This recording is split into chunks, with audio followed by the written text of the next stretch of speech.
Organisasi komputer dan arsitektur komputer adalah arsitektur sesungguhnya merupakan kulit ketiga manusia. Arsitektur merupakan lingkungan buatan yang bukan saja menjembatkan antara manusia dengan lingkungan, melainkan sekaligus merupakan wahana ekspresi kultural untuk menata kehidupan jasmani, psikologis, dan sosial manusia. Arsitektur adalah hasil persepsi dan penghargaan manusia terhadap ruang dan bentuk. Ada 3 pengalaman arsitektur: aspek fiskal, emosional, dan kebutuhan intelektual. Arsitektur adalah ruang tempat hidup manusia yang lebih dari sekedar fisik, tapi juga menyangkut peranata-peranata budaya dasar. Peranata itu meliputi tata atur kehidupan sosial dan budaya masyarakat yang diwadahi dan sekaligus memperingati arsitektur. Arsitektur sebagai wastuwidya yang berarti ilmu bangunan. Dalam pengertian wastuwidya terhitung pula tata bumi, tata gedung, tata lalu lintas, udara, harja, dan yana. Secara umum, komputer adalah sekumpulan alat elektronik di mana satu dengan yang lainnya saling bekerjasama, terkoordinasi di bawah kontrol program dengan kemampuan dapat menerima data atau input lalu mengolah data tersebut dengan menghasilkan informasi output. Pengertian komputer menurut para ahli: yang pertama, komputer adalah suatu alat elektronik yang mampu melakukan beberapa tugas seperti menerima input, memproses input, dan menyimpan perintah-perintah dalam output. Kedua, komputer merupakan mesin penghitung elektronik yang dengan cepat dapat menerima informasi input digital, memprosesnya sesuai dengan program yang tersimpan di memori, dan menghasilkan output informasi. Yang tiga, komputer sebuah alat hitung yang memproses data untuk disajikan dalam bentuk data digital dan data analog.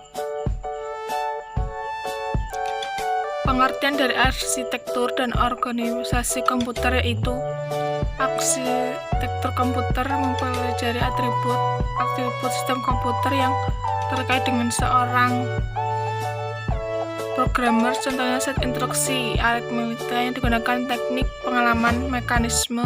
Sedangkan organisasi komputer mempelajari antara komponen sistem komputer, contoh sinyal kontrol, interface, teknologi memori. Arsitektur dan organisasi komputer juga memiliki perbedaan, yaitu arsitektur komputer adalah konsep perencanaan dan struktur pengoperasian dasar dari suatu sistem komputer.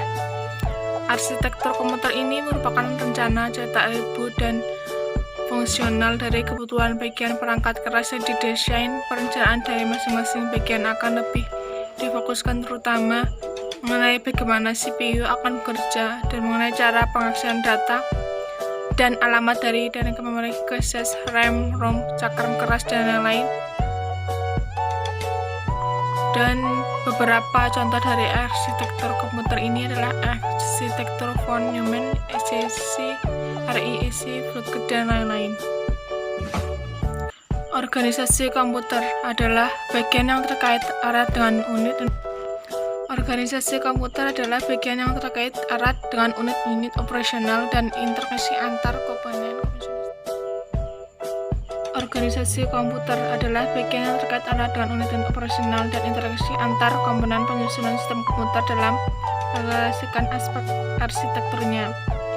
Setelah itu, beberapa ulasan tentang pengertian organisasi arsitektur komputer, bahkan secara keseluruhan, yaitu organisasi arsitektur komputer dan organisasi sekelompok orang atau alat-alat yang saling berhubungan untuk mencapai suatu tujuan bersama.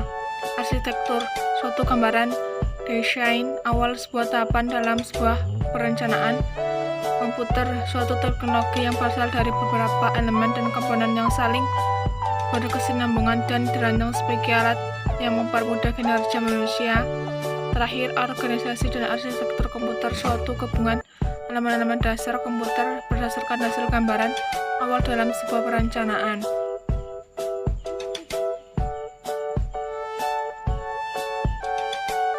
Generasi pertama, bagaimana perkembangan komputer dari dulu sampai saat ini?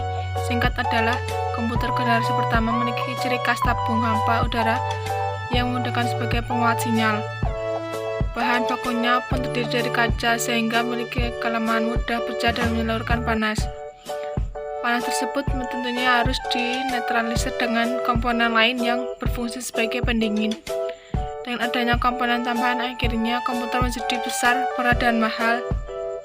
Pada 1946, komputer elektronik pertama selesai dibuat dan diberi nama ENIAC pada komputer tersebut.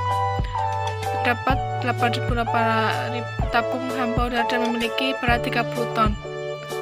Komputer ENIAC memiliki panjang 30 meter dan tinggi 24 meter. Komputer pertama ini membutuhkan daya listrik 1074 kW.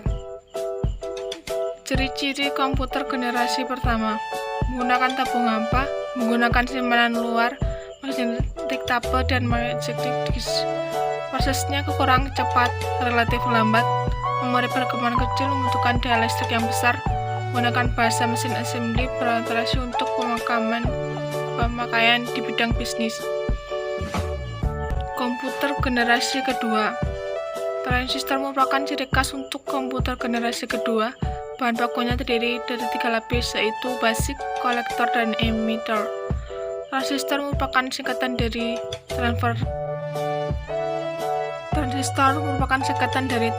resistor. Fungsi komponen ini adalah menjadi penguat sinyal. Transistor merupakan singkatan dari transfer resistor. Fungsi komponen ini adalah menjadi penguat sinyal dibandingkan dengan